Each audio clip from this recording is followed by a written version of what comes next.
Here I am trying to do a little before and after for you to show what a gun looks like with the most common practice is what most people use with the gun mounted light on top of a scope. That's what I'm going to try to show right now versus like an after later in the video where I'm going to show how I deploy my lights way differently by using the night shooting system at the hours of darkness for incoming predators. What I've done right now is I have the gun light on top of the gun. Like I said, this is very common. I'm not trying to badmouth anybody who hunts this way. I'm sure it's successful. I too have had success with it, but I found a better way to do this. It has to do with light management. I don't have my scan light on right now. I'm just right now running a scope mounted light. It's attached by what they call a rapid mount. I'm going to go ahead and roll the gun to the left, almost like I'm swinging on an incoming predator coming to the left. I'm into the stock like I'm going to take the shot, and I'm going to return it back almost to about a 12 o'clock position, if you will, out in front to show you the illumination of like my barrel, my scope, and when that gun is waving, when you see it waving coming at you, that's what the predator's seeing. And that's the problem that I have with this system and this technique that, especially on side profile predators, I mean, let's face it, they don't come down the barrel all the time. And when they come left or right, hard left, hard right, they're going to maybe see you telegraphing your movements, and you might get unwanted hang-ups that can result in longer shots, spooked animals that you don't even get a shot on. So ultimately, that's what I try to eliminate from my hunting techniques. I'm also going to throw my headlight on real briefly. It's a very low power headlight. And what I did was I chose a very low power shooting light. I know the industry right now has a lot of bright lights and bigger's better and all that kind of stuff. But for me at least, what I'm trying to show is I'm exaggerating it. I'm using the lowest power light that I own for on top of the gun. It's a very small light. And even the headlight that I've chosen to go with, it's a very dim light compared to what a lot of guys use nowadays in the field. And quite honestly, it's going to illuminate me good. I'm again going to do that same swing. I'm going to come into the left. I want to take the shot. I'm into the gun. I'm into the crosshairs. And that's what the predator's going to see. Again, when I'm coming back across, I'm at about a 12 o'clock hold. And I'm fairly illuminated. I really am. I mean, I can see my hand out here and all kinds of stuff going on.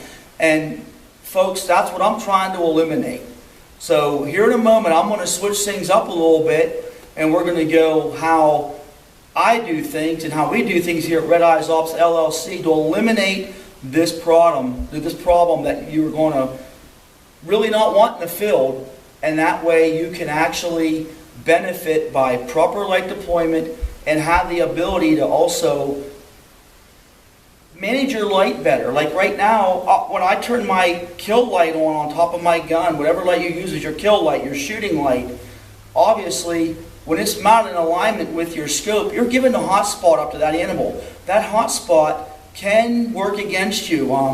It can literally spook them, make them a little more wary, a little more cautious. The way I hunt, I use the halo, and because my light is independent, I can pull that off, whereas when the gun-mounted light's in place, you are really giving up that hot spot to make that shot happen. Eventually you will do that.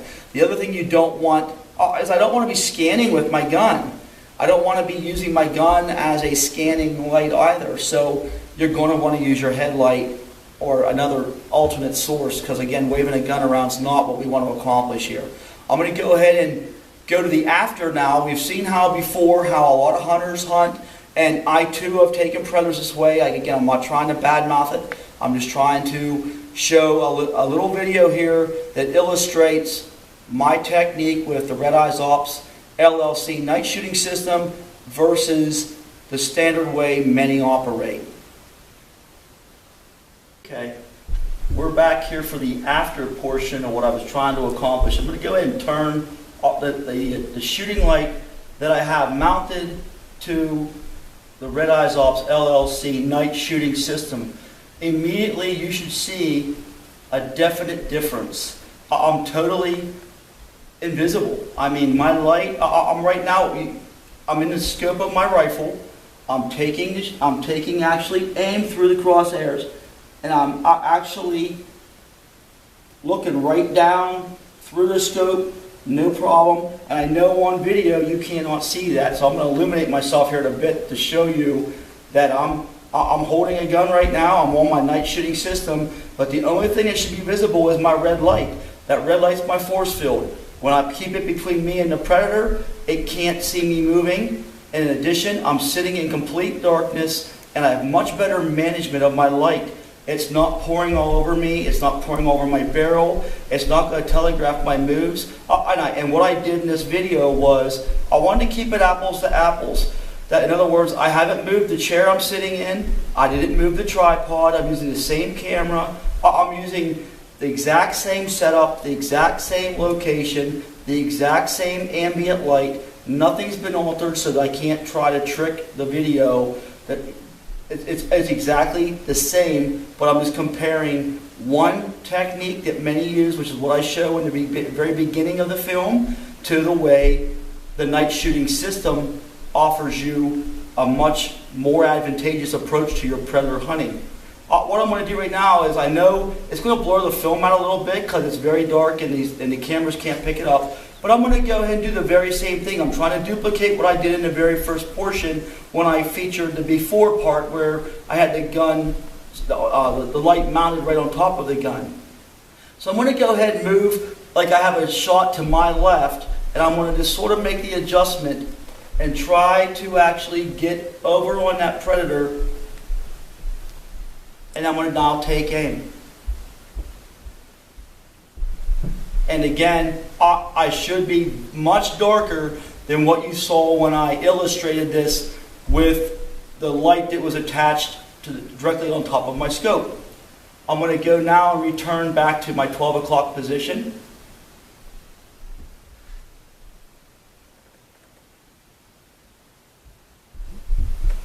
And now I'm back. What I'm also going to do is I'm going to go ahead and turn a headlight on. It's the very same headlight. Again, I didn't alter anything other than on my headlight. What I'll do is I put a halo shield on. I like to hunt with a halo shield. But I want you to be able to see. There we go.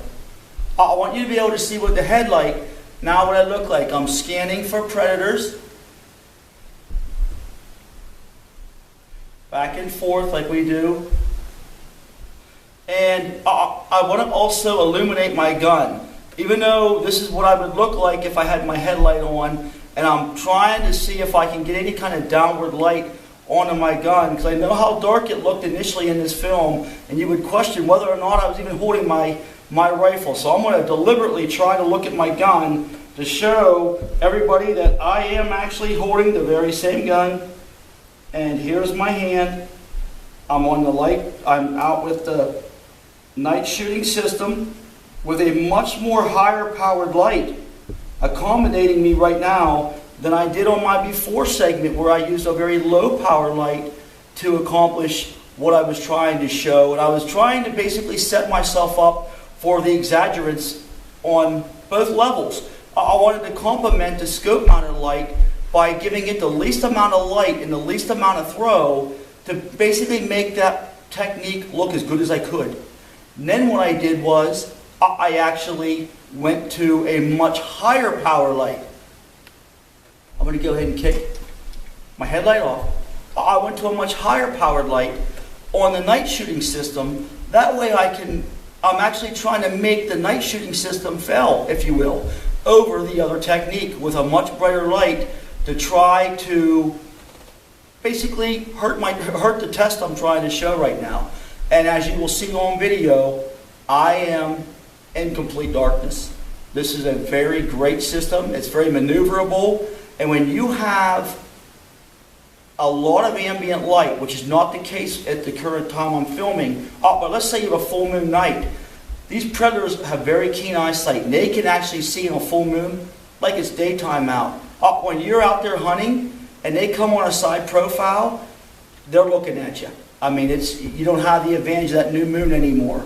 So this light system also will enable you to try to get the light in their eyes without swinging that rifle and telegraphing that move while you're arcing toward them to get that shot. It's another great way to make the night shooting system work in your favor. Lastly, it does have, and I do use it this way, but it's not really what its primary intention was, but it's a 1/4-20 thread. So if you remove the top of it, you can thread your cameras on it also. I do some of my nighttime filming with this, and what I'll do is I just screw the camera that's threaded for 1/4-20, which is what most of your cameras are going to adapt to, right on top of the night shooting system, and I function it the same way. So again, thank you for watching, and I wanted just to basically show a before and after of the benefits of the Red Eyes Ops LLC night shooting system. Stay safe, shoot straight.